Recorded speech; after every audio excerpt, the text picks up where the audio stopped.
Assalamualaikum warahmatullahi wabarakatuh. Saya Abdul Aziz Hakim akan memaparkan media pembelajaran, di mana video pembelajaran ini menjelaskan bagaimana cara kita selaku guru dalam hal mengambil simpatisan atau memberikan rangsangan minat pada peserta didik kita dalam hal melakukan pembelajaran. Baik, media pembelajaran Bahasa Indonesia MI. Kenapa Bahasa Indonesia MI yang saya pilih pada saat ini? Bahasa Indonesia sudah bisa masuk sekarang untuk menjadi guru di madrasah ibtidaiyah atau sekolah dasar. Sekali lagi saya perkenalkan diri, saya Abdul Azizul Hakim, dosen PGMI Institut Al-Qadari. Dalam video ini perlu juga kita saling mengingatkan bagaimana kita itu harus saling menjaga untuk sikap toleransi, kemudian sikap anti kekerasan, dan menghormati tradisi. Media pembelajaran, pertemuan ke-13. Capaian pembelajaran yang diinginkan, mahasiswa memahami dan menguasai konsep media pembelajaran dan mampu menggunakannya. Jadi capaian pembelajaran mata kuliah di sini juga penggunaan multimedia dalam pembelajaran, yakni dalam hal menyimak, berbicara, membaca, menulis, kebahasaan, dan kesastraan. Indikator yang diinginkan dapat mempraktikkan penggunaan multimedia dalam pembelajaran, menyimak, berbicara, membaca, menulis, kebahasaan, dan dapat mempraktikkan penggunaan media lingkungan dalam pembelajaran. Jadi pembelajaran yang kita buat pada saat ini harus bersifat kontekstual, di mana media itu akan memiliki pengaruh yang luar biasa apabila kita baca konteks lingkungan kita. Misalkan di sekolah dasar atau madrasah ibtidaiyah, media itu harus memiliki aura yang luar biasa dalam hal ketertarikan peserta didik itu sendiri. Ya baik, saudara-saudara sekalian, penggunaan multimedia dalam pembelajaran, ada hal yang perlu kita ketahui bersama. Di sini ada keterampilan menyimak, berbicara, membaca, menulis, kebahasaan, dan kesastraan. Sehingga dengan adanya keterampilan-keterampilan ini, maka kita sebagai calon guru, kita sebagai istilahnya di sini sebagai mentor, harus menyediakan media yang sesuai dengan keterampilan-keterampilan yang kita inginkan. Ada media teks, gambar, audio, video, animasi, semua ini nanti dapat kita lakukan sesuai dengan kebutuhan kita. Mulai dari keterampilan, di sini ada keterampilan menyimak atau listening. Audio dan video dapat digunakan untuk menyajikan materi yang melibatkan wicara dialog atau presentasi. Rekaman suara dari penutur asli atau berbagai aksen membantu meningkatkan pemahaman tentang variasi bahasa dan intonasi. Jadi ketika anak itu mendengarkan suatu bahasa, jadi dia bisa menyimpulkan bahwa ini bahasanya memiliki logat seperti ini.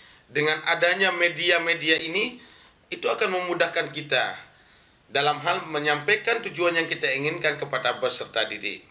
Di sini ada media yang saya rekomendasikan di sini, ada Voice. Ini sangat sederhana sekali dan kita tidak perlu repot-repot untuk melakukan atau membuat inovasi-inovasi karena media ini sudah banyak di smartphone kita. 3 media ini bisa kita download di Google Play atau App Store. Selanjutnya, keterampilan selanjutnya berbicara, speaking. Video pembelajaran perekaman dapat digunakan untuk memberikan contoh bagaimana berbicara dengan benar dan lancar. Dari hal menyimak yang tadi, sekarang peserta didik dapat berbicara dengan baik.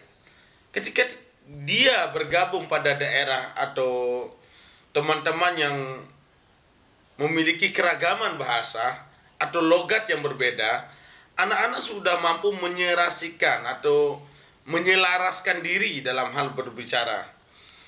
Media yang dapat mengecek apabila anak itu mampu dalam berbicara, kita pakai Google Translate saja atau podcast secara langsung. Misalkan kita membuka laman Google Translate, kita bisa melakukan voice di sana. Anak-anak bisa melakukan pembicaraan langsung, kemudian nanti apabila pembicaraannya itu benar, maka Google Translate itu akan menampilkan sesuatu permasalahan, suatu ucapan yang mana kalimat yang benar. Di sini ada podcast juga.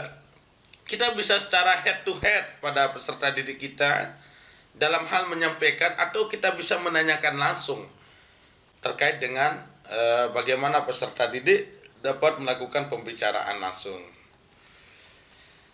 Keterampilan selanjutnya yakni membaca, reading. Membaca juga harus kita benar-benar menyediakan media yang luar biasa bagus. Saat ini ketergantungan kita selaku pengguna bahan-bahan digital atau software atau hardware digital, smartphone dan lain-lain, kita harus mencari rangsangan yang pas untuk membuat anak itu ketergantungan dalam hal keinginan dalam membaca. Kita bisa di sini menyediakan artikel digital, seperti di website kita menguploadkan suatu cerita dan sebagainya. Kemudian kita di sini juga menyediakan bacaan-bacaan yang berbentuk animasi atau video. Adapun yang media yang gratisan yang saat ini yang sudah ada Blogger, WordPress. Kemudian di sini juga bisa kita download YouTube Kit. YouTube Kit ini sangat berperan sekali dalam pembentukan karakter dan minat baca peserta didik kita atau anak-anak kita ke depannya.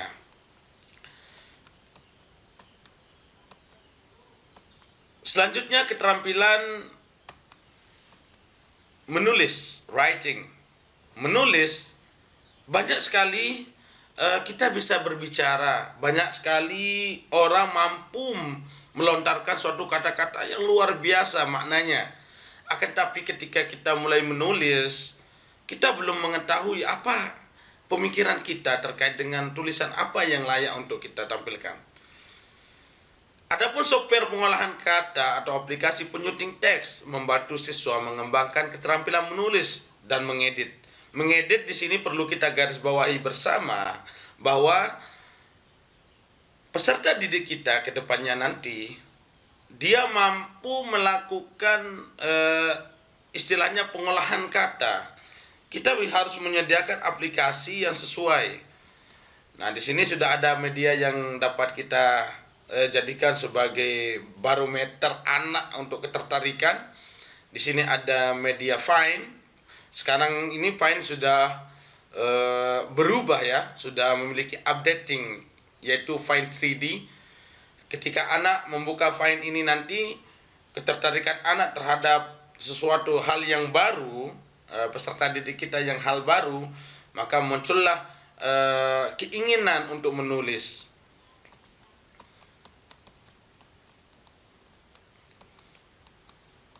Keterampilan yang selanjutnya adalah kebahasaan, language skill. Permainan kata, teka-teki silang, dan aktivitas interaktif lainnya dapat membantu memperkaya perbendaharaan kata.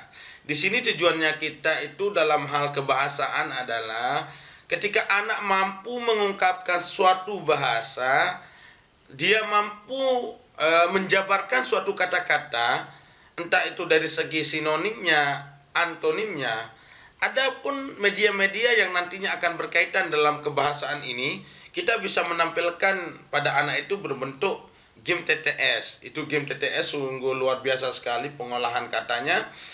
Kemudian di sana juga kita bisa voice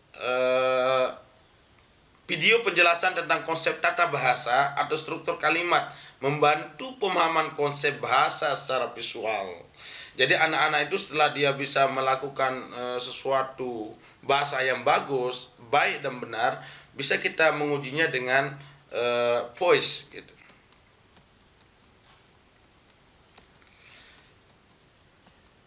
Keterampilan selanjutnya adalah kesastraan.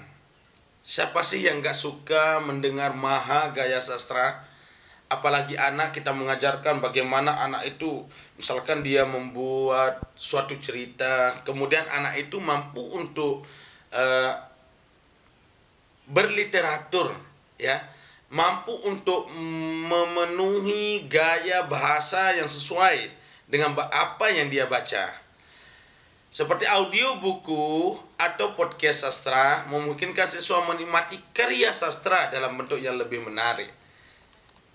Media saat ini nanti saya akan tampilkan seperti media podcast, Makromedia Flash, kemudian ada PowerPoint.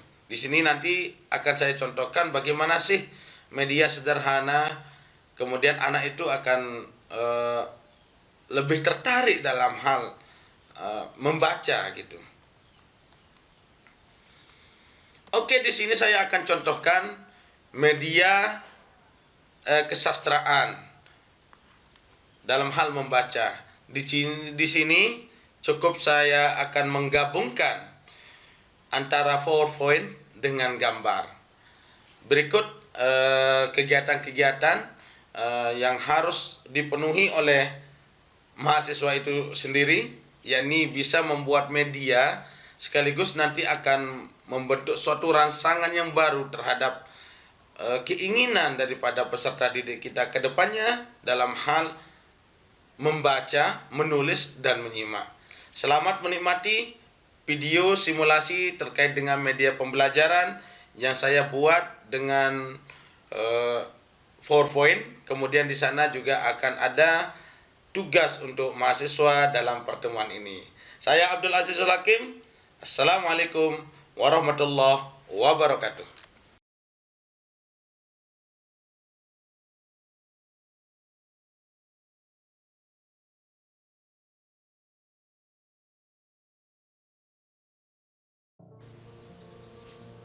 Raja Wali Sakti.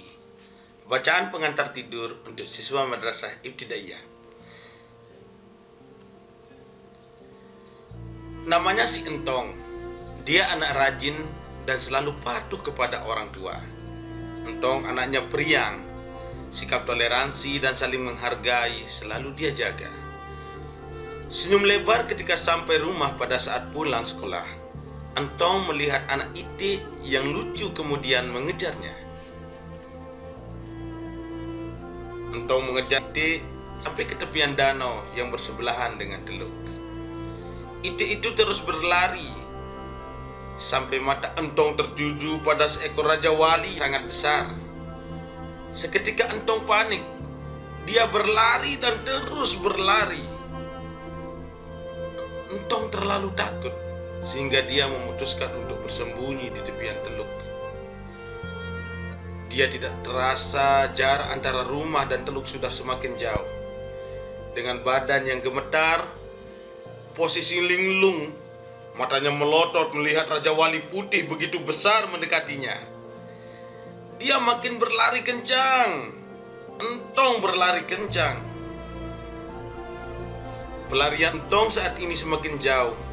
Di dalam hutan, dia bertemu dengan tukang kayu. Tapi si tukang kayu tidak menghiraukan keberadaannya.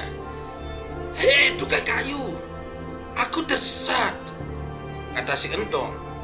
Suara yang serak tidak mampu memalingkan arah si tukang kayu.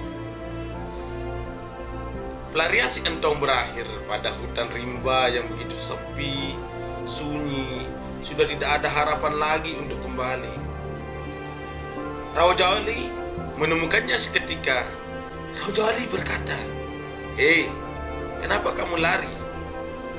Apakah kamu tidak mau berteman denganku? Kamu jangan takut." Singkat cerita, Entong dan Raja Wali berteman.